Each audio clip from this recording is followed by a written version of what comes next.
Assalamualaikum warahmatullahi wabarakatuh. Sahabat Syedara, jumpa lagi bersama dalam Berita Aceh. Bersama saya, Cika Mutiara. Sejumlah berita menarik telah kami siapkan untuk Anda. Berikut 3 berita utama kami.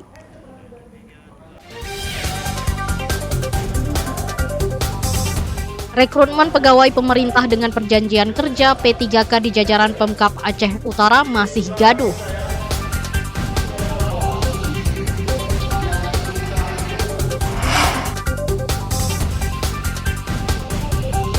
Komisi Independen Pemilihan Langsa segera menetapkan paslon wali kota Langsa terpilih menyusul adanya putusan Mahkamah Konstitusi.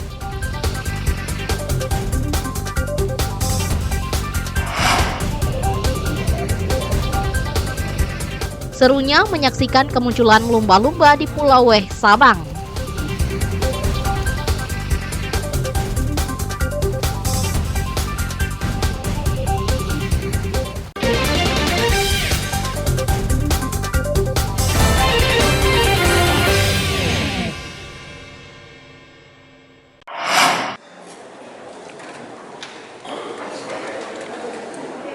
Sejumlah tenaga honorer di lingkungan pemerintah Kabupaten Aceh Utara resah atas rekrutmen pegawai pemerintah dengan perjanjian kerja P3K. Sejumlah tenaga honorer kategori R2 dan R3 bersama perwakilan 2.800 bakti tenaga sukarela dari 32 puskesmas dan aliansi honorer pun mengadu ke DPRK Aceh Utara. Perwakilan tenaga honorer pun beraudiensi dengan Komisi 1 dan Komisi 5 DPRK Aceh Utara untuk menemukan solusi. Audiensi para tenaga kesehatan yang telah lama mengabdi dapat terdata dalam database BKN. Mereka juga meminta diberikan kesempatan ikut seleksi PPPK tahap 2 tanpa harus mengikuti tes. Tuntutan mereka dengan pertimbangan telah mengabdi sejak tahun 2006, belum mendapatkan perhatian khusus dari pemerintah. Mereka tidak hanya menuntut pengakuan status, tetapi juga sebagai bentuk penghargaan terhadap dedikasi mereka. Bahasanya DPRK Legislatif dan Eksekutif bakal membentuk tim untuk mengadvokasi kami agar menjadi PPK full time. DPRK sangat serius untuk memperjuangkan nasib kami para honorer yang kedepannya ya kami harap secepat mungkin ya kan dapat dituntaskan semua honorer yang ada di Aceh Utara, baik itu R2 dan R3 dan juga kawan-kawan yang sukarela. Tuntutan tersebut ditanggapi Ketua Komisi 1 DPRK Aceh Utara, Tajudin, dengan membentuk tim khusus. Tim tersebut yang akan menempuh sejumlah langkah guna menyelesaikan persoalan para pelayan masyarakat. Kita yang pertama sekali melakukan kolaborasi 2 komisi, ini jarang terjadi. Yang kedua, kita akan mendesak pemerintah untuk membuat tim kolaborasi antara eksekutif dan legislatif untuk melakukan langkah-langkah jalan penyelesaian masalah bakti sukarela R1, R3, R2 sehingga kita dapat penyelesaian. Ini sesuai dengan juga arahan Ketua DPRK tadi. Meski diwakili penjabat Bupati Aceh Utara dan para pejabat terkait, audiensi ini belum mendapatkan solusi. Tim Liputan melaporkan dari Aceh Utara.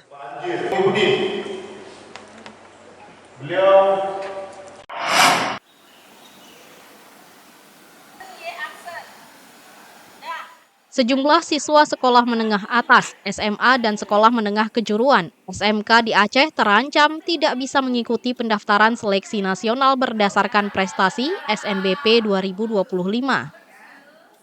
Sebanyak 68 orang lulusan SMA dan SMK di Aceh terancam gagal masuk perguruan tinggi jalur prestasi karena belum menyelesaikan finalisasi data pada pangkalan data sekolah dan siswa atau PDSS. Siswa dari 68 SMA dan SMK di Aceh belum menyelesaikan finalisasi data. Nomor induk siswa tidak dapat terbaca pada sistem karena perpindahan siswa dari madrasah ke sekolah di bawah naungan Dinas Pendidikan. Selain itu, ada kelalaian sekolah akibat belum ada finalisasi data pada PDSS tersebut. Kendati demikian, Dinas Pendidikan Aceh sendiri sudah menyurati Kementerian Pendidikan pada 1 Februari 2025.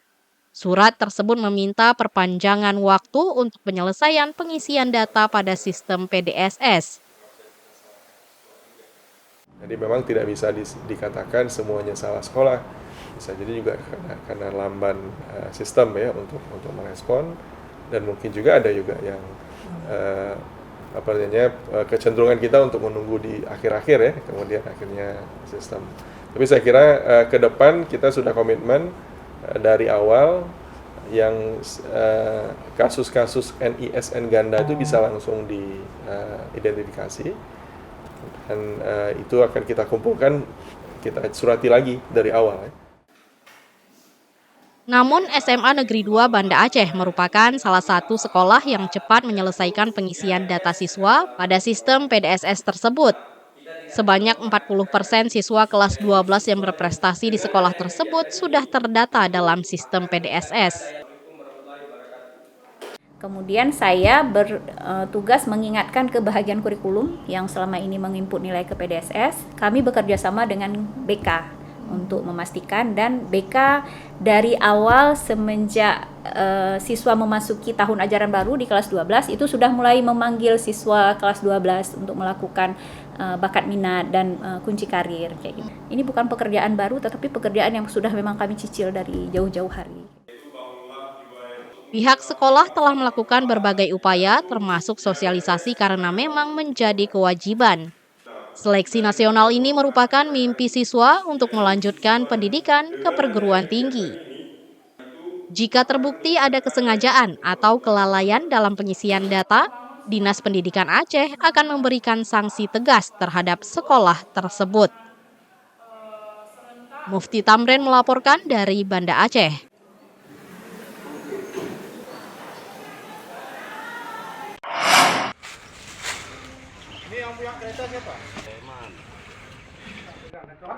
Sejumlah siswa yang bolos sekolah terjaring razia patroli petugas Satpol Pamong Praja. Mereka juga tertangkap sedang nongkrong di warung kopi dan isap lem. Para siswa terjaring razia patroli petugas Satpol PP. Siswa SMP tertangkap basah lagi asik nongkrong di kedai kopi. Petugas menggunakan mobil patroli juga menggerebek salah satu rumah kosong yang kerap menjadi tempat siswa untuk bolos. Di lokasi ini, tim patroli menemukan 4 siswa SMP yang masih berpakaian seragam sekolah. Petugas juga menemukan beberapa kaleng lem yang diduga milik siswa. Siswa tersebut kemudian dibawa ke kantor Satpol PP guna pembinaan. Petugas akan memanggil guru guna mengawasi siswa. Ini kegiatan yang rutin kita lakukan untuk kegiatan kasih sayang, artinya untuk pendidikan sekolah sesuai dengan laporan masyarakat. Yang hari ini anak-anak sekolah kita sudah luar biasa. Satu hal lagi ini yang kita temukan tadi di seputaran Busalam, tepatnya di belakang UGL. Di situ rupanya tempat orang ngumpul. Di situ melakukan aktivitas yang mengisap lem, merokok, itu yang dilakukan mereka. Ya, ini setelah kita data dan kita beri efek jerahnya, kita panggil gurunya, kita kembalikan ke sekolah. Nanti untuk tindakan selanjutnya itu langsung dari sekolah.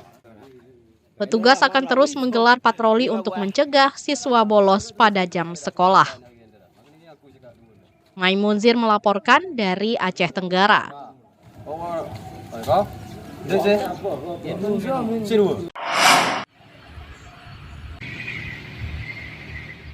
Komisi Independen Pemilihan KIP Kota Langsa segera menetapkan pasangan calon wali kota terpilih Pilkada 2024. Penetapan ini menyusul putusan Mahkamah Konstitusi terkait gugatan Pilkada. Putusan Mahkamah Konstitusi yang menyatakan perkara gugatan paslon wali kota dan wakil wali kota Langsa nomor urut 3 dan nomor urut 5 dismisal atau tidak lanjut pada tahapan pembuktian.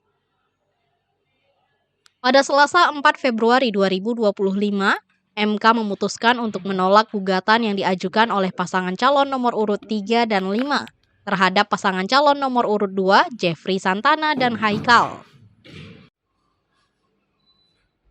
Alhamdulillah kemarin tanggal 4 Februari MK telah membacakan putusan terkait dengan gugatan dari dua paslon di Kota Langsa di mana hasil akhirnya adalah dismisal, artinya tidak dilanjutkan pada proses pembuktian. Maka dengan dismisal secara dapat dikatakan berarti persoalan sengketa di Kota Langsa sudah selesai sampai saat ini. Penetapan paslon wali kota terpilih akan segera dilaksanakan dalam waktu dekat. Namun jadwal pastinya belum diputuskan. Maimunzir melaporkan dari Kota Langsa.